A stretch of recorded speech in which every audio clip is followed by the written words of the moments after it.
The fuck did you just say, Sal?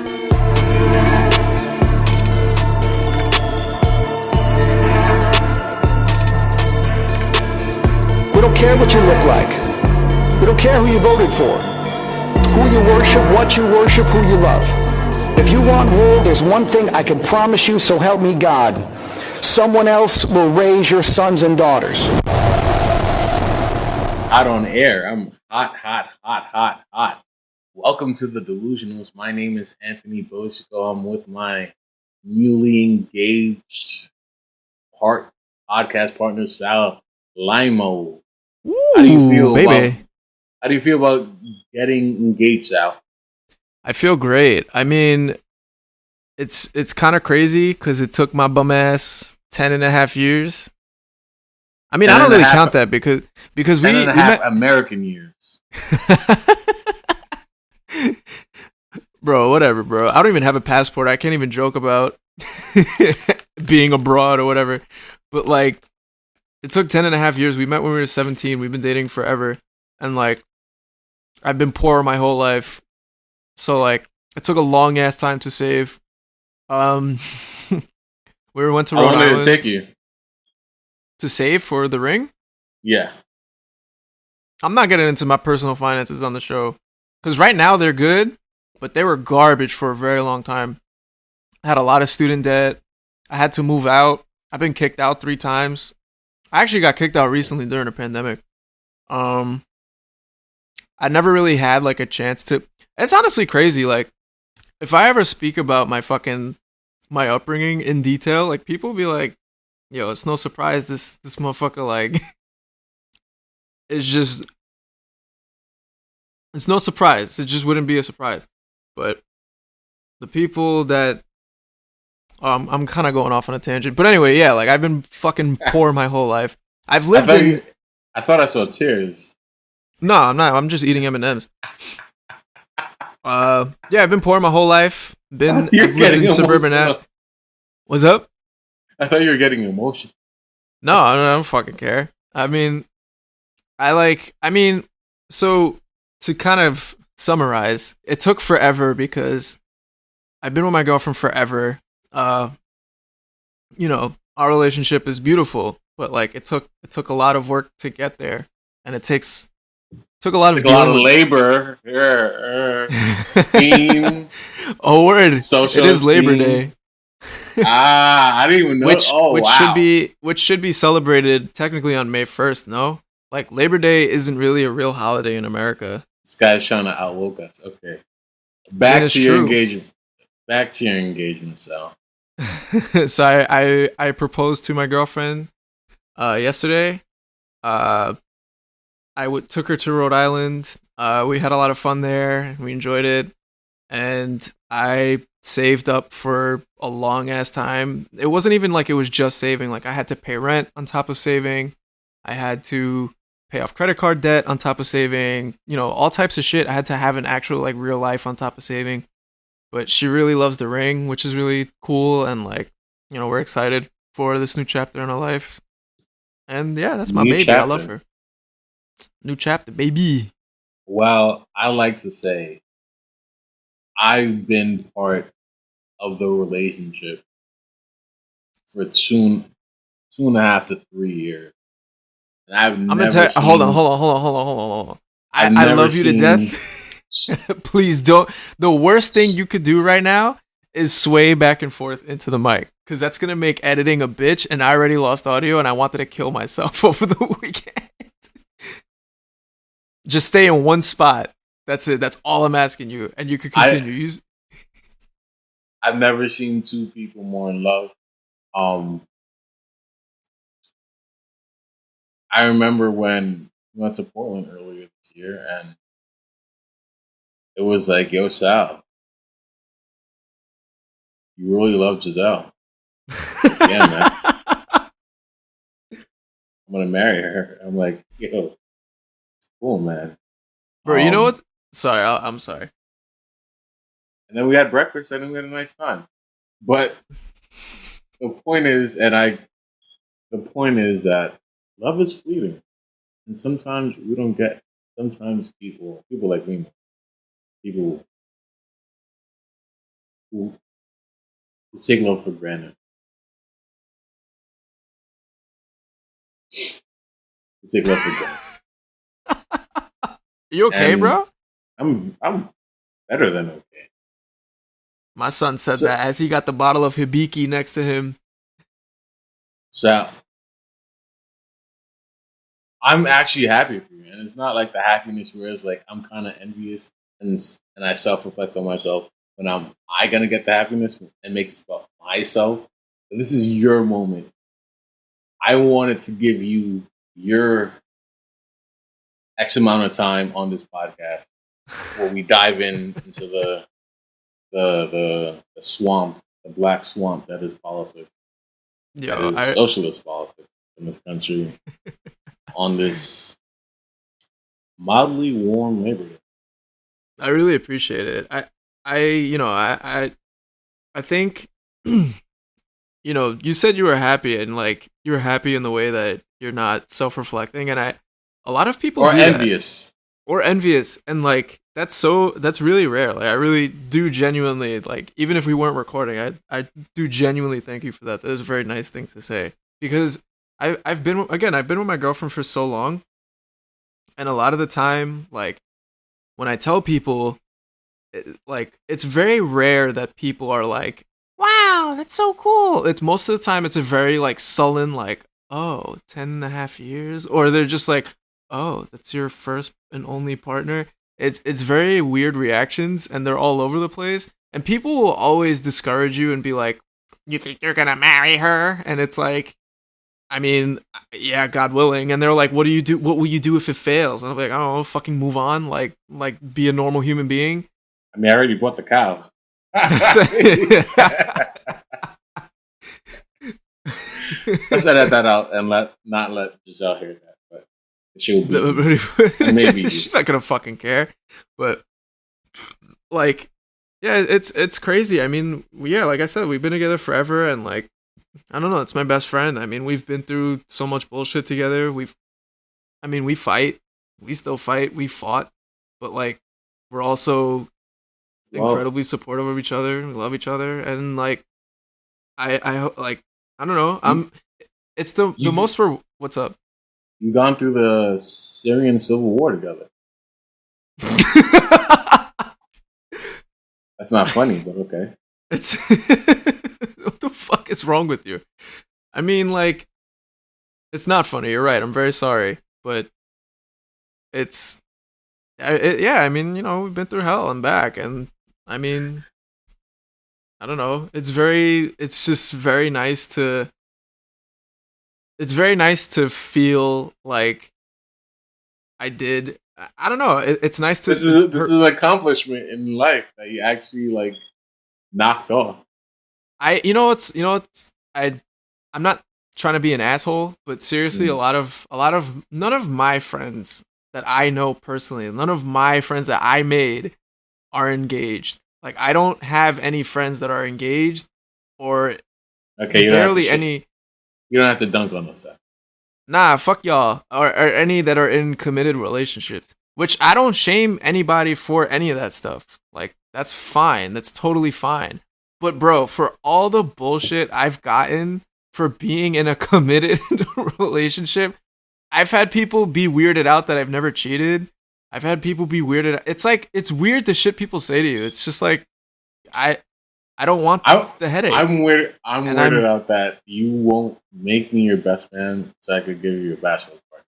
That's weird for me to F out. How are you gonna fucking put this on the podcast? You don't even. First of all, edit this out. This is comedy style. Comedy. You don't even know. First of all, we don't know who the best man is. I don't even know if I'm gonna have. I don't even know what kind of wedding I'm gonna have. But you know the type of. That's the other shit. Bachelor party you're gonna have. No, I'm not having no fucking. I don't want a party. I don't ever want a party. Why don't you? What? Yeah, but this isn't coming. This is not coming from the wedding budget. This is coming from friends' budget. Friends, your pool of friends gonna pool money together and throw you a party in your honor. Bro? Listen to what. Who are my friends? Me. Who are my friends? What? Me, I will gladly. Calvin. Who's the second person you said? Said Care. Okay. I said Calvin, right? Yeah, you said Calvin. Ooh.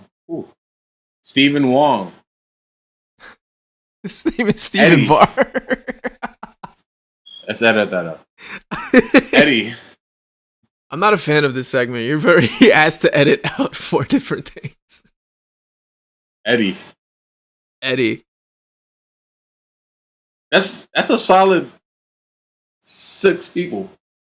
And that's Listen. And the judge's gonna give me the Rolodex, and I'll invite more. I don't know, man. All jokes aside, like, I don't know. I don't really want like a traditional. I don't really want to talk about this bullshit. But what I do want to say is that like there've been so many people that have caused bullshit in my relationship, particularly. I mean, I'm not even gonna get into it, but like the concept of having all these people at a fucking wedding to celebrate a day of my love and peace and everything like that.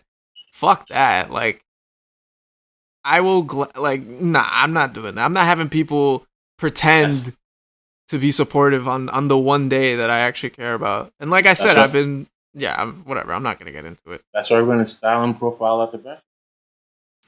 I don't want to have a bachelor party. I'll kick it. I don't want a bachelor party. Do you understand that it's going to be a surprise anyway? This is completely out of your hand. Anyway. All right, whatever. Well, then, why are we talking about it? Because I need you to actually off mic. I need you to give me like the party is really for me. That's why I'm excited that you got it. So I've always wanted to throw a bachelor. They've always what kind of man would I be to deny you of your ability to do that? Exactly. There just can't be women there. Well, there can't be like strippers and shit. You can't. What is this? I'm not throwing a bachelor party for Mike Pence. Okay, Sal. You might as well, bro. Me and Mike Pence don't have that much aside from the politics. The way he operates around women is not it's not too different from me.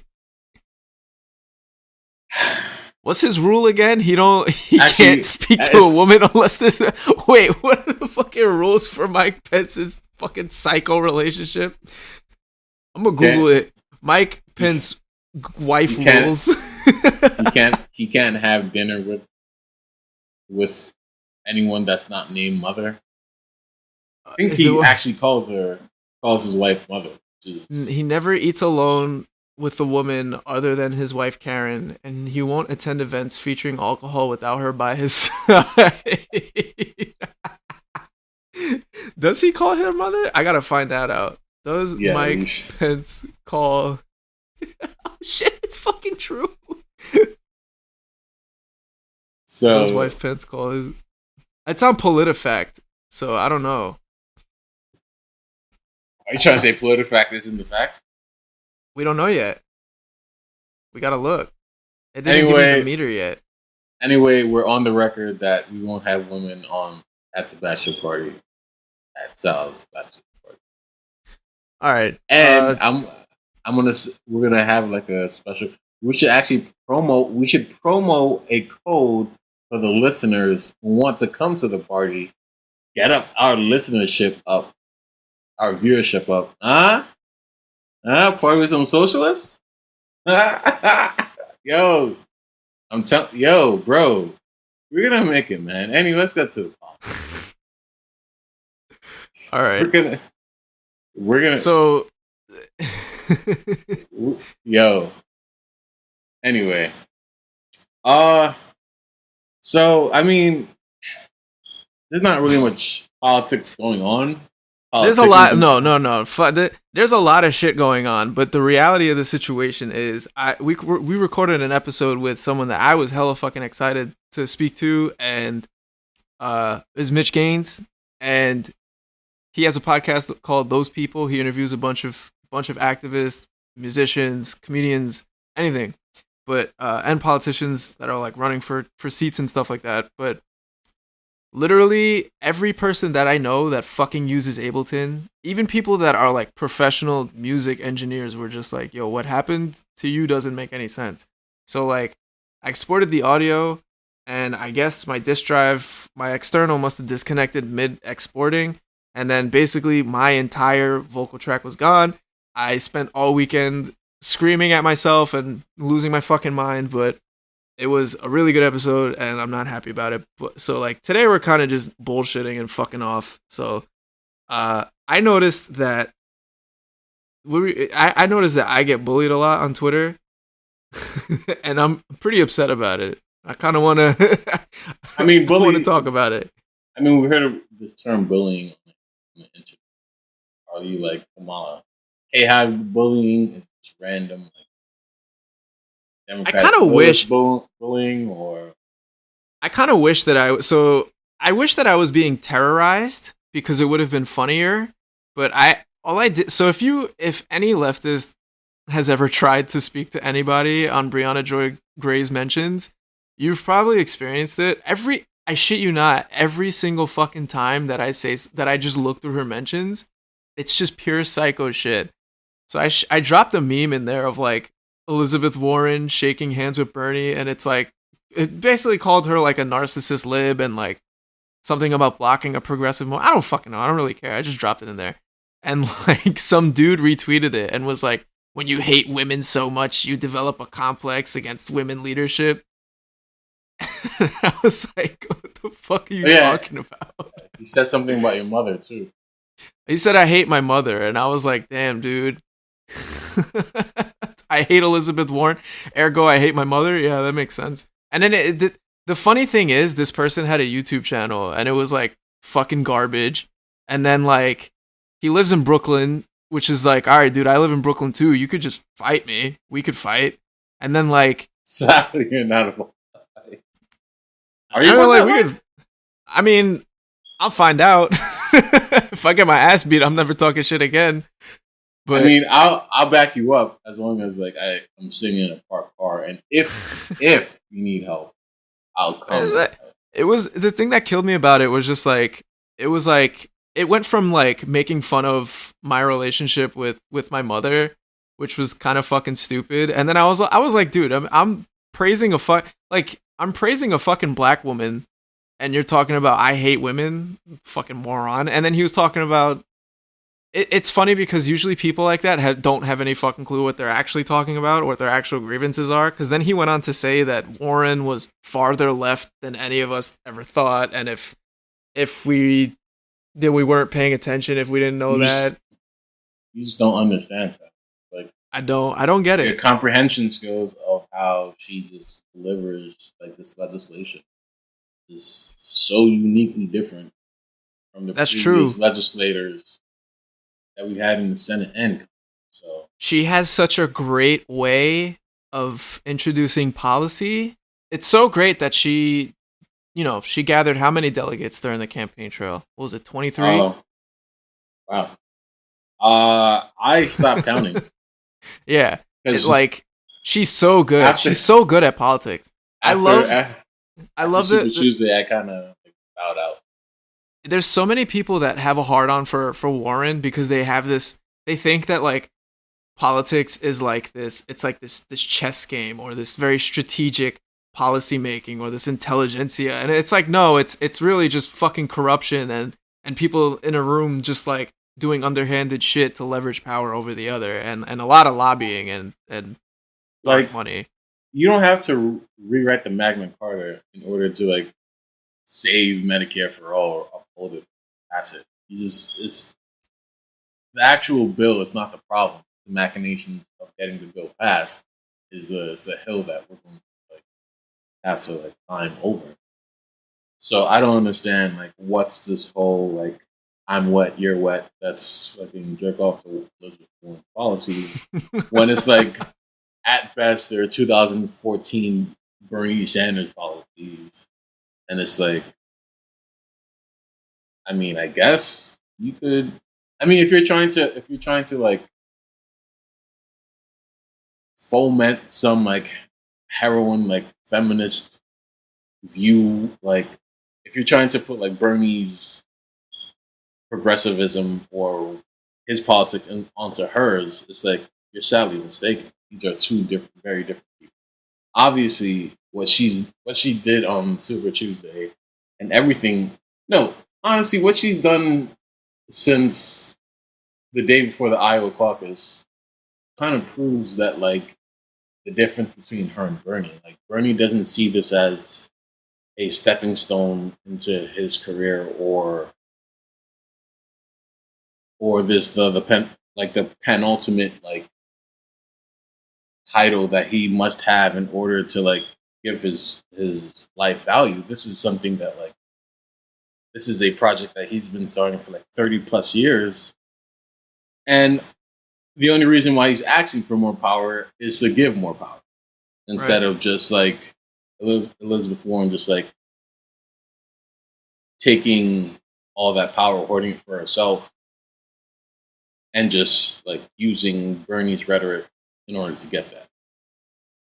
The one thing that I notice about anytime I argue with a lib, I might have said it. I don't know if I've said it on this podcast, but I'm not gonna lie to you. There are moments where I actually enjoy talking to conservatives more than I do liberals because it's like I can work with a lot of things. I can work with miseducation. I can work with you know, maybe you were fed some sort of lie of the government. Maybe you're not really a Republican. You just hate how people worship Democrats because that also is a thing. But like, I can't deal with these quote unquote progressive politicians that enable a lot of white people to go on Twitter and accuse people. If your only leg to stand on is accusing someone of bigotry for not supporting your candidate, you're a fucking moron. So like, I noticed that, so with people like Elizabeth Warren, a lot of people love that she's like this strategist, but it's like a large part of the strategy isn't in politics is literally giving people things they don't want or need. That is really what most of the strategy goes towards. That's what it seems like. There's very little strategy that goes to serving people. So that's stupid in itself.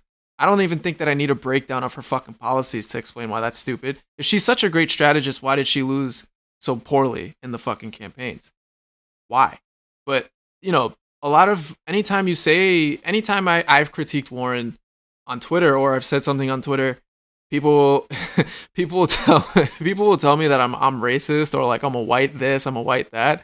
It's like I'm fucking biracial, bro. Like, I mean, I'm not even. It's so weird because it's like it's very like funny that you're defending a woman who, as recently as 2 weeks ago, 2 weeks ago, she spoke for the fucking Native Americans at the DNC. Like, she straight up pretends to be Cherokee or whatever she says she is. But I'm a quote unquote racist white liberal for. Oh my god, that reminds me. There was if you've are you gonna talk about the guy who called you Palestinian? No. That wasn't a guy. That was people. People come to when I was working. People would. It was mostly women would be like, "What are you?" And I'm like, "I was born in Brooklyn. I'm Italian and black." And they're just like, "Well, no, you can't be. Are you? You look Palestinian." I'm like, okay, what the fuck are you trying to do with this? You look like Bella and Gigi Hadid.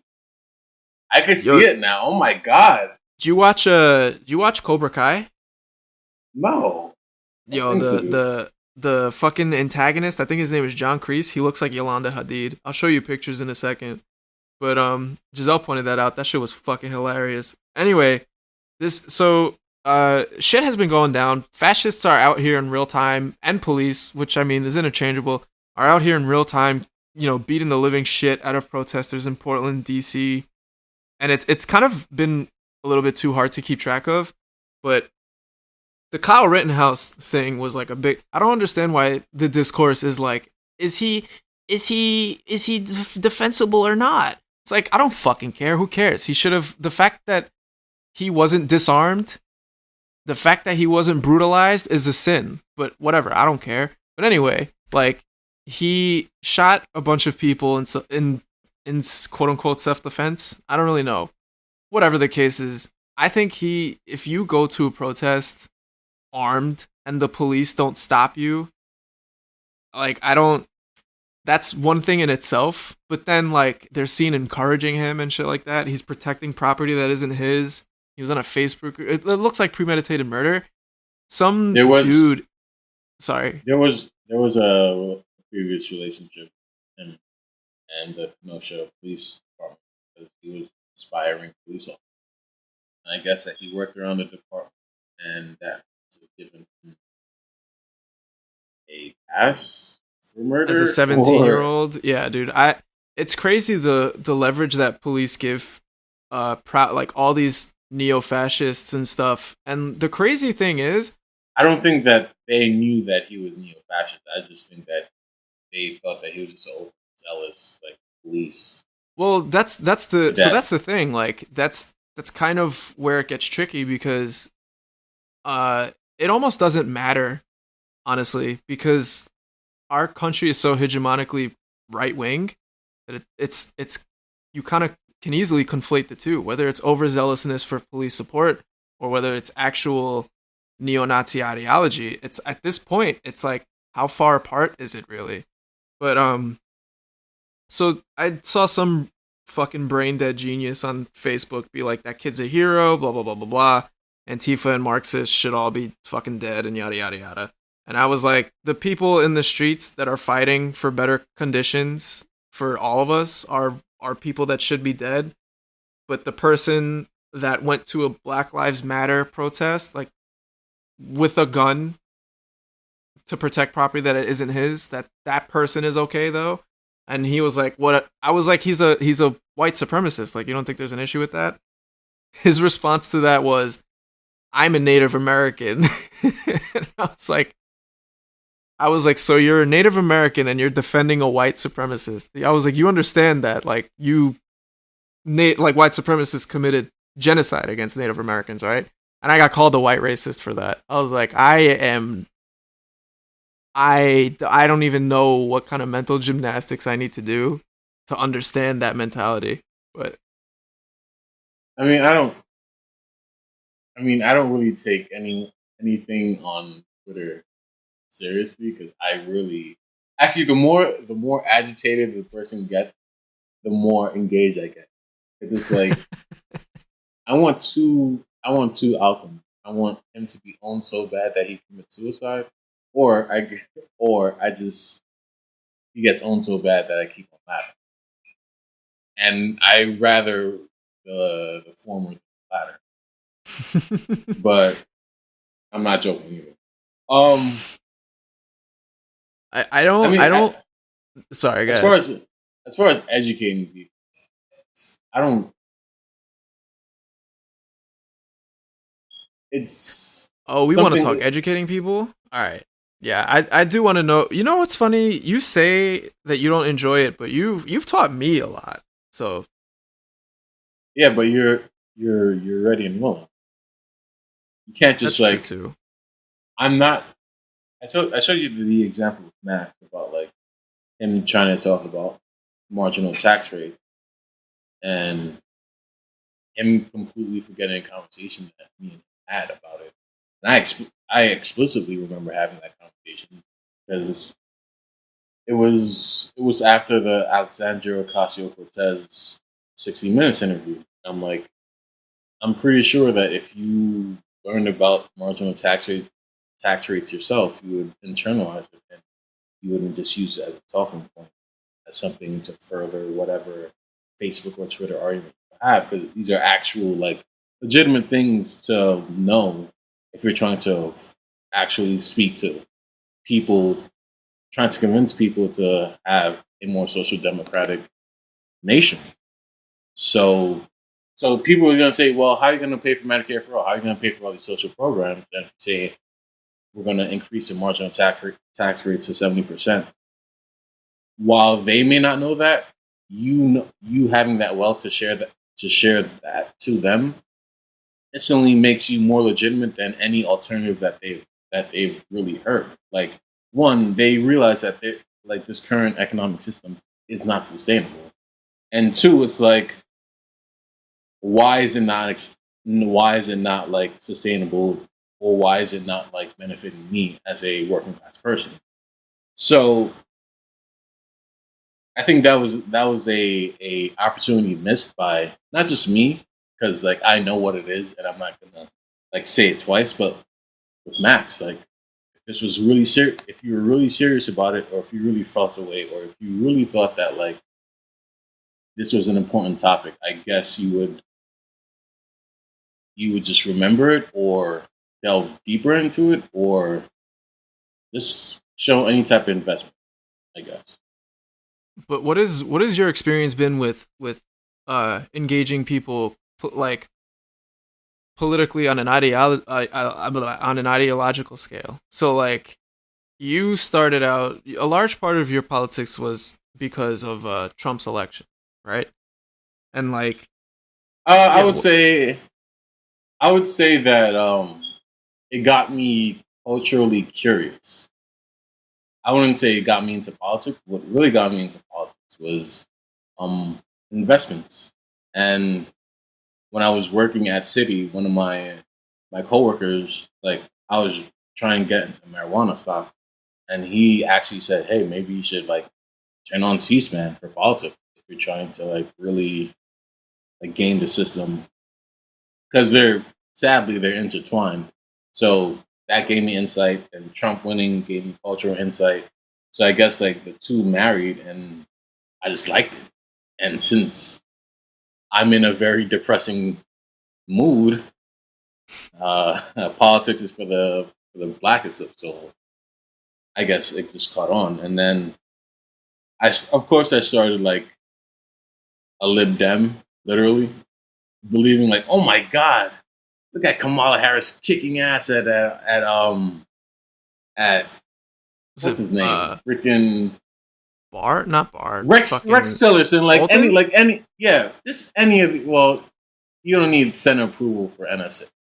Point is, this I was just like cheerleading them on, and then like I remember it was just Jeremy Scahill coming on reliable sources on CNN and just completely eviscerating like, why aren't you like disclosing uh generals who work for private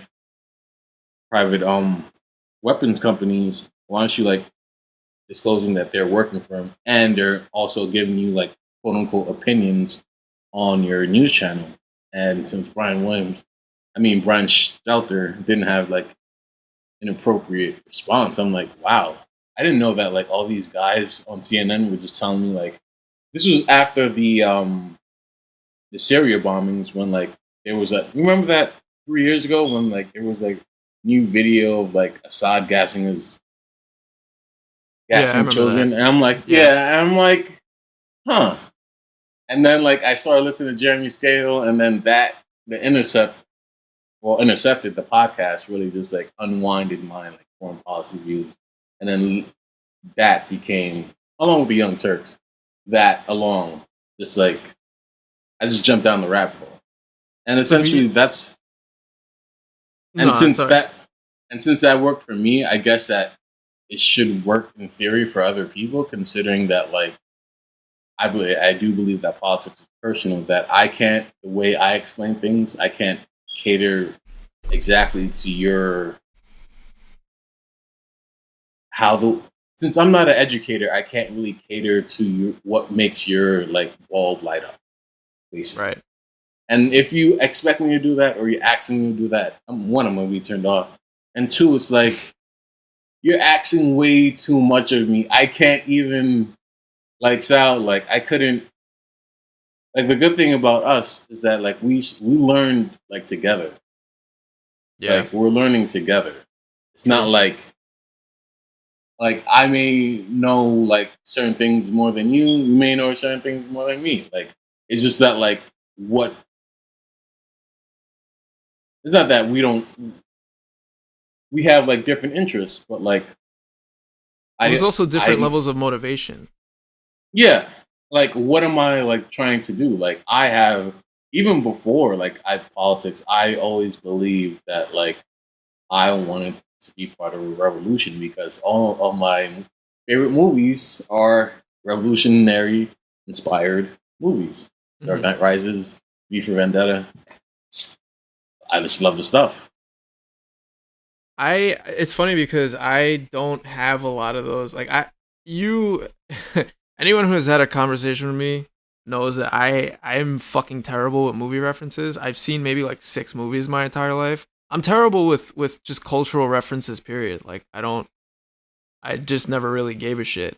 But like that's the other part so for me, a lot of what radicalized me was again being fucking poor at a young age, and like it was also I wasn't like living in extreme poverty, by the way. Like I wasn't um like it didn't start out like that. I lived in many different houses. I lived with different people, family, yeah, pretty much everyone. It's all family. And then but I've never had money. I've never had money. I've never come from money. I lived in a suburban area with my aunt and my uncle, but like they're not as because they're not my parents, they're not responsible for certain things. So like I I just didn't it was like I saw people living with me that had money and had the ability to do shit that they wanted to do. I didn't really have that.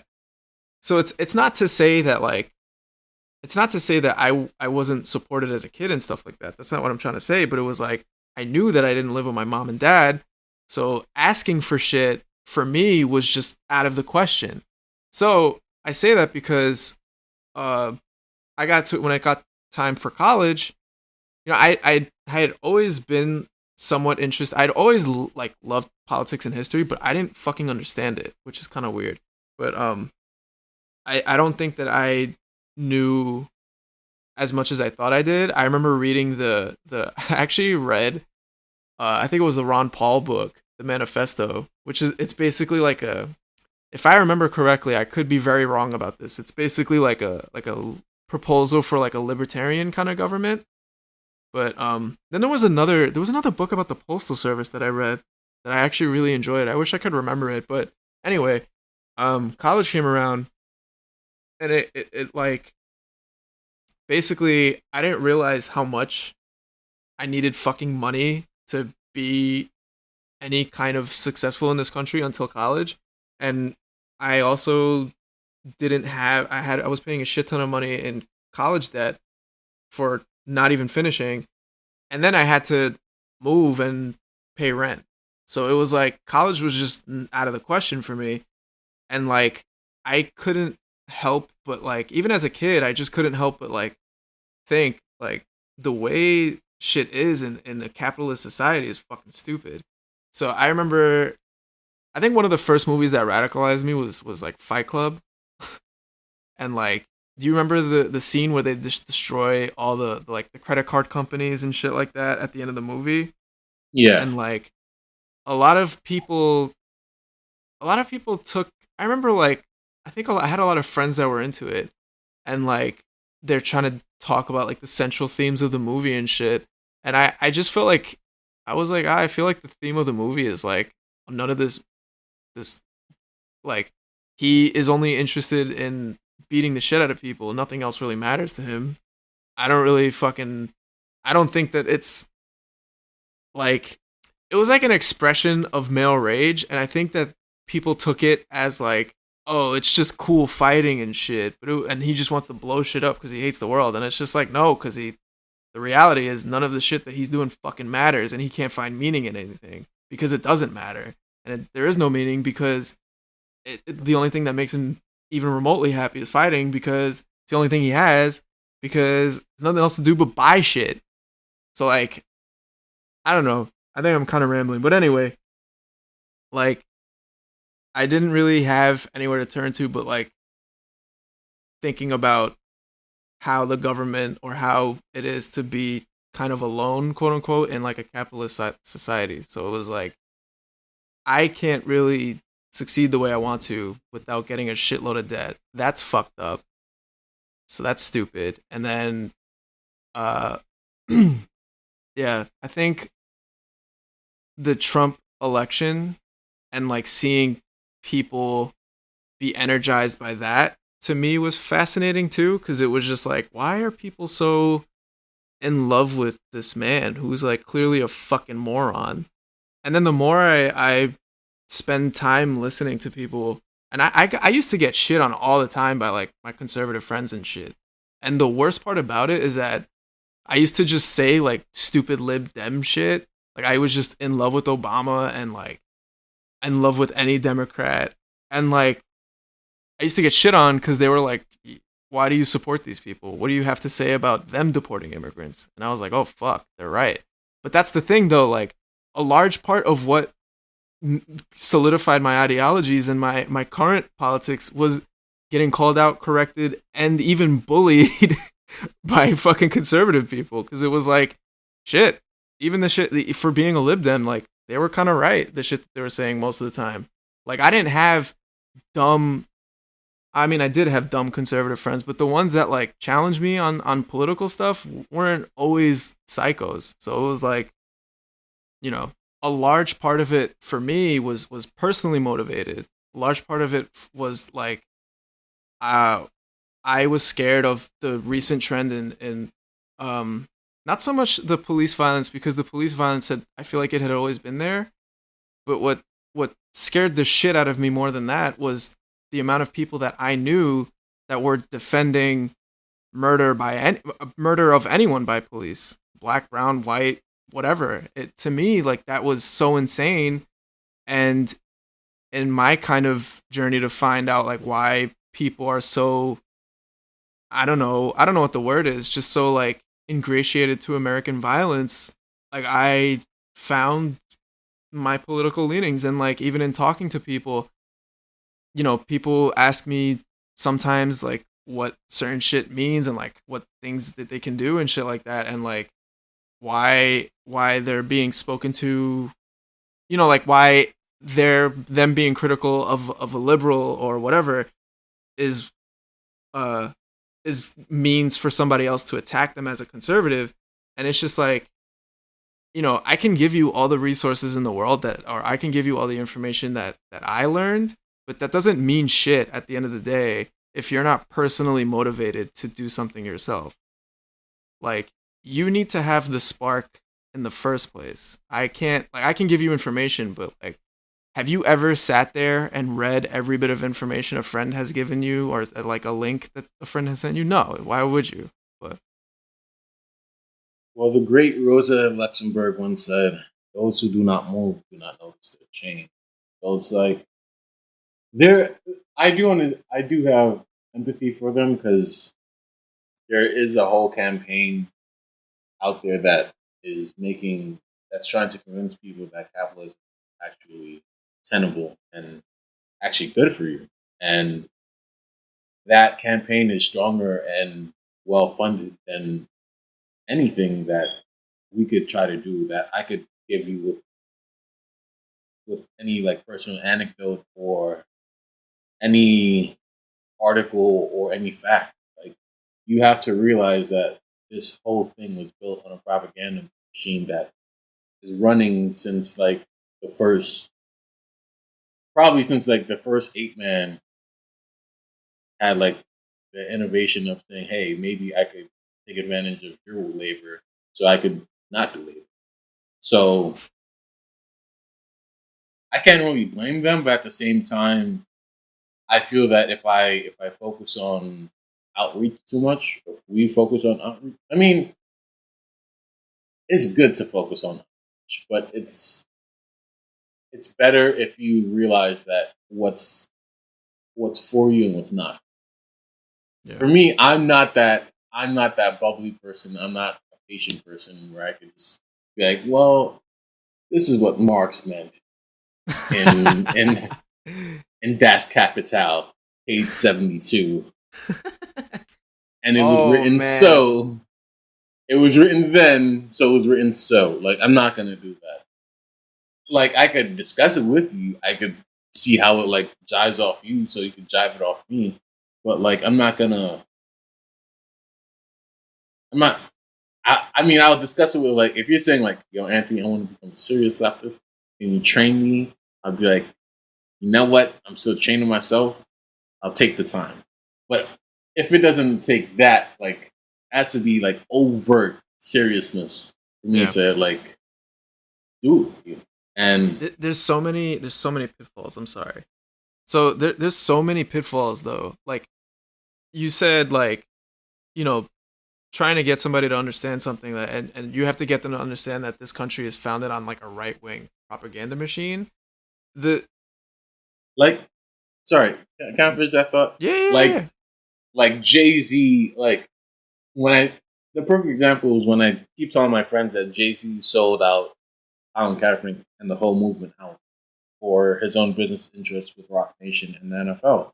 Like, if you cannot see that this company who literally like squeezed out one of its workers just because he was shaking a knee for his cause, where it's not even like collectively bargaining that he can't do it. Like the fact that you'd be so reticent into like partnering up with them kind of shows you like, hey, me being an aspirational billionaire is more important than anything than Colin Kaepernick's cause and our cause. Like,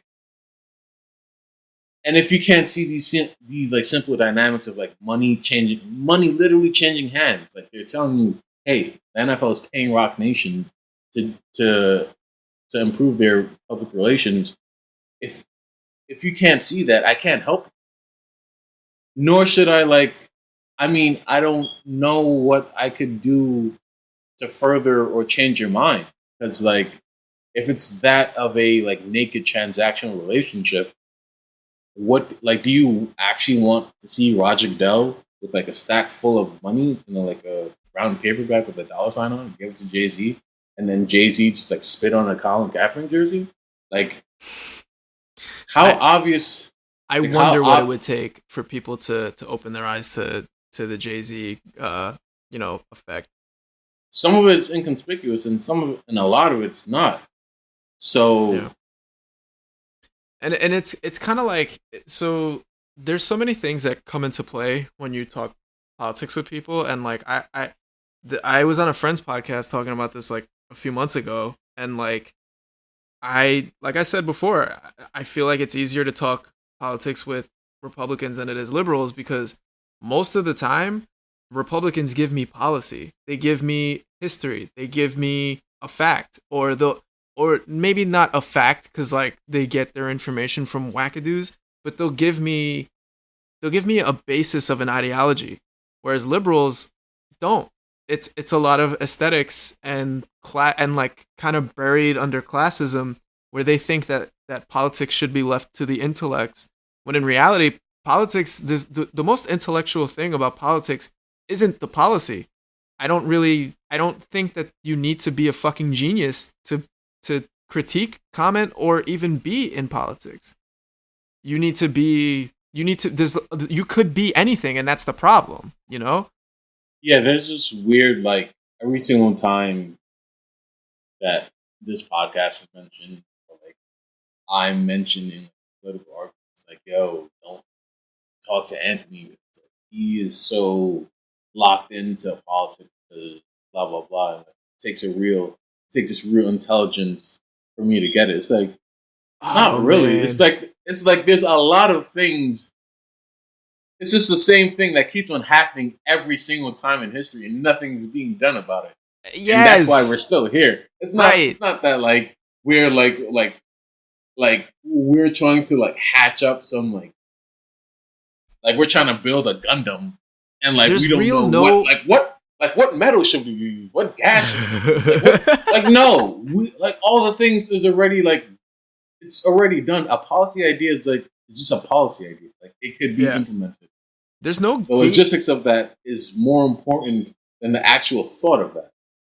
Yeah, there's no real gatekeeping of like, there's no requirement to be a politician or to be in politics. There's no gatekeeping for that. But there is gatekeeping of the information accessible, and there is gatekeeping of ideologies. And like I have fallen into the trap of arguing with people for the sake of them being conservative, and then kind of realizing that like there's some things that we, you know, there's some sort of anti-government or anti-capitalism or some populism that we both have in common. And like I think what's important for people to realize is that, like you've told me before, there's no person on this planet, or maybe there's very few, that will 100% have the same politics as you.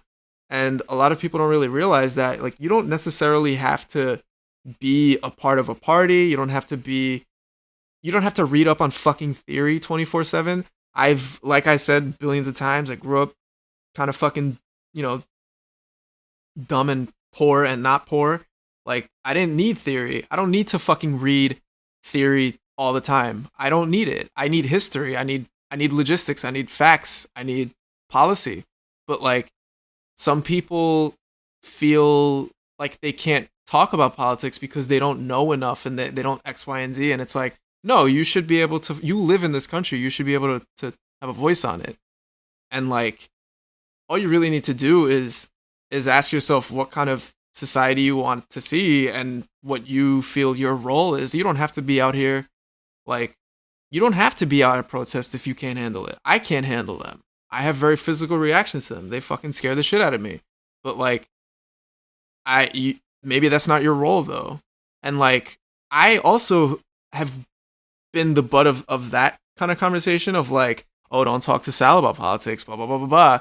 It's just like, I don't argue with people because I want to argue. If you're saying something that's wrong and you refuse to accept that you are wrong, then of course people are gonna get mad. It's like, people have this really weird idea of politics, and there's this false notion that it's subjective, when in reality, is it? It's not.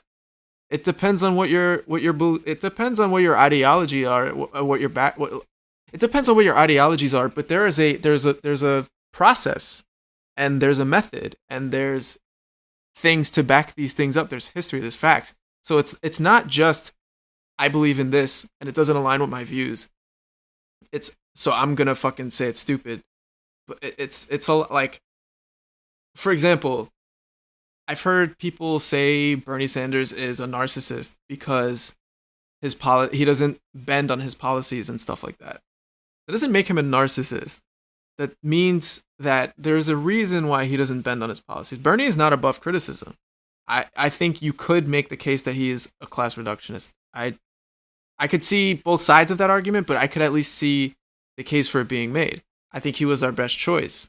But him being staunchly for his positions and his stances, that's not him being aggressive, or like, he has to be aggressive. That's not him being a narcissist. That's him. It's called being principled, and that's the fact that it's completely foreign to you. That's like, no one should have that much cynicism in politics. Like, even I believe that Joe Biden really believes in corporatism. That's why it's showed, like, it bleeds through every fucking orifice that he has. So I'm not really like, I'm not gonna like be so surprised where like all his administration and policies are just straight up like corporate giftbacks. So that's why I'm like, what exactly do you mean that he's a narcissist when his campaign slogan is not me, us? And how is implementing these like social democratic policies going to enrich him? That's not that's not so different from how current politicians enrich themselves right now. Yeah, and there's also like, it's never, a lot of the critiques against Bernie, the ones that, it's very few that they make sense, very rare that they make sense. And to me, it's like, I don't understand why there's this hard on for respectability when, like, first of all, who, like, our president is a fucking psychopath. But like, why are you so like, how can you critique the man who has been consistent pretty much his entire career, more than what any other politician has been. But it's just one of those things. Like, it's For me, it kind of shows like their insecurity in speaking about politics. I think that again, I think this comes up from on high. Like the establishment is makes people like general regular people have a certain distaste against towards politics because they feel insecure that they don't know enough about politics. Whether it's like civics, like how everything's actually made, or whether like what's the new like cultural or political topic of the day. Like people don't really do that because they're busy fucking living their lives and working as they should be. But I mean, it kind of gives like Chris Hedges calls this a inverted totalitarian state where it smells and looks like democracy, but to its core, it's not. It's just like, hey, we're just like you're voting for the same person, but with a different face. So I think that if you combine those two reasonings, I think that that's why a lot of Americans say, I'd rather not just like step in it. I'm not. And even if I do step in it, if I even do care, I become like you and me, who like when do we have a happy day unless it's like asking your 10-year girlfriend to marry you? Like these days, I mean, these days comes very few and far between. Getting a partnership with opt out. Yes, our partnership, and we've never been happier. Like we've. Like it's a fucking fact, though. But that's you don't want to be us, though. We're like you really don't want. Like I'm so serious. Like you might want to be us. No, you don't. Like we try to. It's like we protect you from the grenade, and just like you're supposed to walk away from that person. You just don't say thank you. Just walk away. Actually subscribe and comment and leave a rating. But after you do that, you just leave it alone. Don't ever like hit me up like, yo, can you actually like teach me how to like be a socialist? I don't even know. Because like most of the time, just like I'd definitely be plugging this podcast too to people that ask me questions. I'm like, I actually talk about this on this episode of my podcast. I mean, that's for the bigger plan, which we won't share with the listeners. But yeah, basically, you don't have to be a socialist to be a socialist. You don't have to read all these things. Just do what you think that will weaken capitalism. That's the only truly sage advice I could give. Just do anything that promotes unionizing, that promotes solidarity, that promotes community, that promotes humanity, humility. Exactly. Like I think that if you are doing little things that end the idea that a person is worth what they contribute, if you can treat every single human being, with compassion based on the fact that they are a human being and they are alive, and you know what I mean, like, then you're on the right path. And like, I've noticed that a lot of the times that I get into a political conversation, the people that are very staunchly aggressive are usually the people that you can kind of tell if they don't really know what the fuck they're talking about. And also, while we're talking about like that you don't really need to be a fucking rocket scientist to be a politician, Matty Iglesias is a known contributor or editor for Vox Media. He wrote a book. He wrote a book for 1 billion, making the case 1 billion Americans, the case for thinking bigger. And basically, he says that we should try and get 1 billion people in America, and like it would be basically so that we could be the greatest nation in the world. And so we might run into some problems like, fucking not having water for a bit and like access to shit that we might need, but we'd have 1 billion people and we'd be able to beat China in a war. So like, if you think you don't know enough, believe me, there's somebody in a very prestigious position with a lot of fucking influence who thinks way stupider things than you could possibly ever think of. So don't let that discourage you. Like, you and I haven't done too much activism together, but we've still, like, while we were working, we still did shit that we could. We went to the Young Turks rally. We phone banked.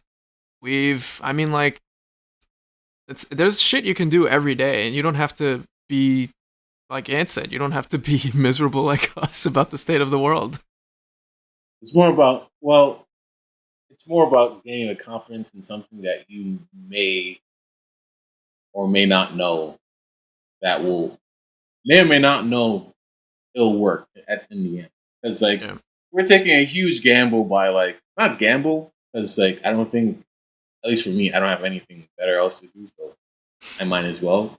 But we're taking a huge gamble and, like, believing in something that is, like, so much in the minority, so much of, like, cultural and, like, political real hard power is going against us. And that sounds, and it is debilitating, and I don't know where my pitch is from this. I don't know how to, like, sell you on this, but yeah, I mean, but it's like, it's better. I mean, it's cool to be a socialist. I mean, think of all the people who. There's more cool socialists out there than there's Frida Kahlo. She's pretty cool. She's in Vogue. There's Lenin me. is fucking cool. There's me. Lenin is cool. There's Frida Kahlo. There's me. There's Trotsky. Trotsky give you some quotes. Yeah, Trotsky be dropping bars sometimes. I couldn't tell you a quote from him, but I'd be, Paul Robeson. There's MLK. There's Malcolm X. Paul Robeson's pretty sick. There is, what the fuck is this quote? There's a good quote in this Gramsci book that I'm reading. I mean, it's not Michael Jordan, LeBron James, and Magic Johnson, but but it's like, hey, we have our niche crew that we're trying to expand. Just think of it as a SoundCloud rapper you're trying to really develop, and you're the SoundCloud rapper, and the raps that you spit is the socialism that you feel. Boom. I think we should wrap it up there. So. I don't even know what the fuck that was. Exactly. Honestly, like, comparing socialism to SoundCloud, that's a very fucking stupid. I mean, the thing about that, it's relevant, but it has no real power.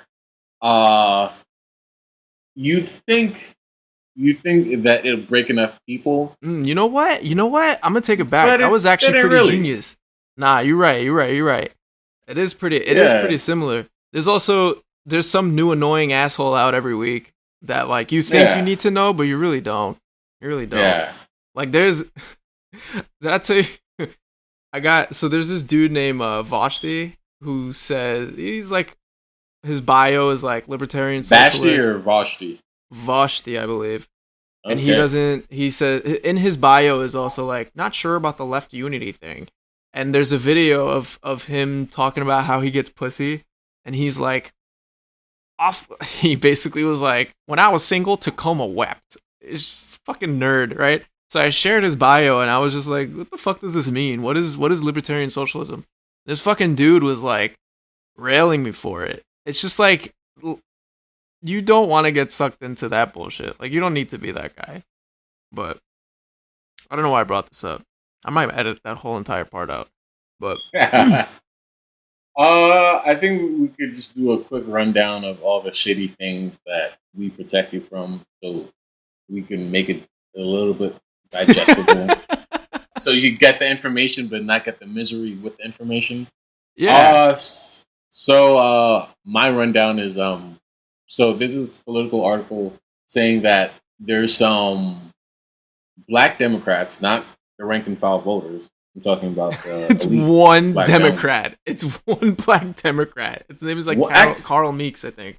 Yeah, Gregory Meeks from Gregory Meeks. Actually, yeah, it's actually one Anyway, it says that they don't want Joe Biden to do this purity test of getting a non-Wall Street lobbyist or anyone Bro, they who caught him in didn't. the hallway. They caught him in the hallway. They were like, "You think that he should not hire diverse Wall Street people?" And he was like, "I mean, I think they should." And then they were like, "Yo, this black Democrat right here, he thinks this is what he thinks. He thinks that all of them need to be filled with minority fucking Wall Street people." And I'm like, this is why I hate the Democrats more than the Republicans, because the Republicans, they will offer you nothing. They'll be like, get the fuck out of here. We're openly racist. If you don't like it, they're claiming sucks to be you. They're claiming to be the pro-worker party right now, and it could work for them. And if that happens, that's even more dangerous than any Donald Trump presidency can ever do. Anyway, but yeah. But the Democrats, they subvert and they do symbolism poisoning where it's literally unnecessary. Like no one's gonna stop Joe Biden from picking like Wall Street executives to be in his cabinet. Like what faction in the Democrat, like not the Justice Democrats, they basically endorsed him. Not the Sunrise Movement, they basically endorsed him. Not who exactly is pressuring you to not do these things? So it must tell me that Politico is trying to paint the quote unquote far left as racist. Like we don't want these aspirational Black and Latino people to make it in a quote unquote diverse cabinet. Yeah. When that's not the case at all. It's like you just want to be corrupt and you want to have like, for the sake of diversity, you want to say that hey, Black people are scared from not getting what they earned, and that's to be part of a oligarchic hegemony. Like why not them? What are you racist against that, Sal? According are you against Kamala Harris taking 6-figure campaign donations? I am against that. If you are, you're fucking. But I'm a racist because of that. It's crazy because like the like they're just so it's like I was saying earlier, where it's these quote unquote progressive candidates allow these libs to kind of just accuse anybody and everybody of racism. It's like, no, like it's totally like the idea that these people are clean because they have some sort of identity behind them, whether it's their PLC or whatever the fuck the case is. It's like, I mean, no, it's perfectly.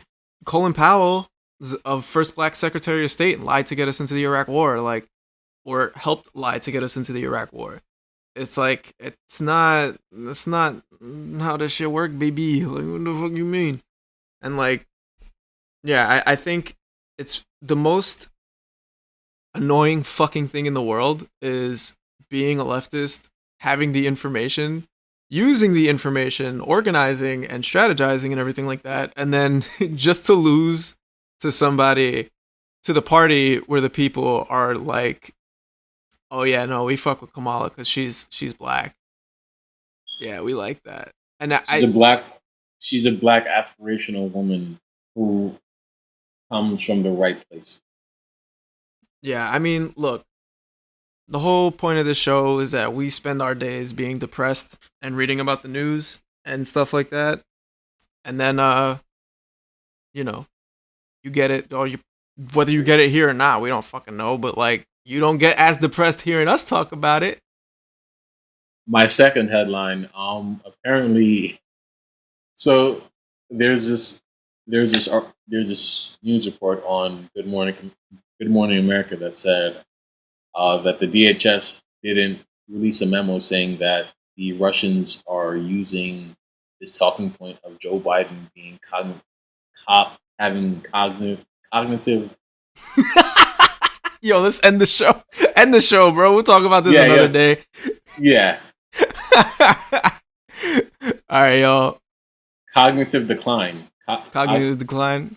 We've taken up a lot of time today, so we're probably gonna talk some more shit on the next recording. It'll probably be another episode of just me and it, but actually, the next episode is gonna be me, Sal, and the fiance. Big reveal. Even though we may or may not have mentioned her name.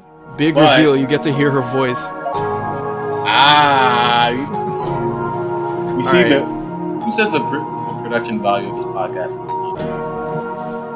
Shut the fuck up. All right, we out. All right, thanks for listening. Later, guys.